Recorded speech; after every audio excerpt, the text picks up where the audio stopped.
চট্টগ্রাম ইপিজেডের পর এবার ঢাকার শাহজালাল আন্তর্জাতিক বিমানবন্দরের আমদানি কার্গো কমপ্লেক্সে বড় ধরনের অগ্নিকাণ্ড ঘটেছে। এ কারণে বিমানবন্দরের সব ধরনের উড়োজাহাজ ওঠানামা সাময়িকভাবে বন্ধ রেখেছে কর্তৃপক্ষ। আগুন নিয়ন্ত্রণে ফায়ার সার্ভিসের ৩৬টি ইউনিটের পাশাপাশি বাংলাদেশ সেনাবাহিনী, নৌবাহিনী ও বিমান বাহিনী একসঙ্গে কাজ করছে।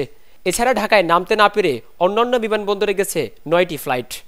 আজ শনিবার বেলা ২:১২টার দিকে সেখানে আগুন লাগার কথা জানান ফায়ার সার্ভিসের মিডিয়া অফিসার তালহা বিন জসিম। জুলাই যোদ্ধাদের মধ্যে ছাত্র নামধারী ফ্যাসিস্ট বাহিনী ঢুকে পড়েছে উল্লেখ করে বিএনপির স্থায়ী কমিটির সদস্য সালাউদ্দিন আহমেদ বলেছেন, অভ্যুত্থানের সঙ্গে জড়িত কোনো ব্যক্তি এমন বিশৃঙ্খলা করতে পারেন না।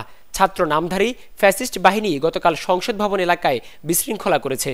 আজ শনিবার জিয়াউর রহমানের সমাধিতে শ্রদ্ধা জানানো শেষে সাংবাদিকদের সঙ্গে আলাপকালে একথা বলেন তিনি।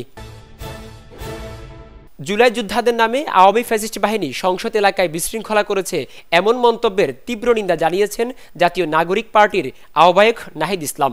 তিনি বলেন, যেহেতু তিনি জুলাই অভ্যুত্থানের সময় দেশে ছিলেন না, রাজপথে ছিলেন না, সেহেতু তিনি জানেন না যে কে রাজপথে ছিল, কারা লড়াই করেছিল। সেই সঙ্গে আহত যোদ্ধা ও শহীদ পরিবারের কাছে সালাউদ্দিন আহমেদকে ক্ষমা চাওয়ার আহ্বান জানিয়েছেন। আজ শনিবার রাজধানীর বাংলা মোটরে এনসিপির কেন্দ্রীয় কার্যালয়ে সংবাদ সম্মেলনে নাহিদ ইসলাম এই নিন্দা জানান। দোহায় শান্তি আলোচনায় অংশ নিতে আফগানিস্তানের একটি উচ্চ পদস্থ প্রতিনিধি দল কাতার রওনা হয়েছে বলে জানিয়েছেন আফগান তালেবান সরকারের মুখপাত্র জাবিউল্লাহ মুজাহিদ। দুই প্রতিবেশীর মধ্যে সীমান্তে কয়েক দফা তুমুল সংঘাতের পর যুদ্ধবিরতির মেয়াদ বাড়িয়ে আজ এ শান্তি আলোচনা শুরু হচ্ছে বলে জানিয়েছে আন্তর্জাতিক বার্তা সংস্থা রয়টার্স।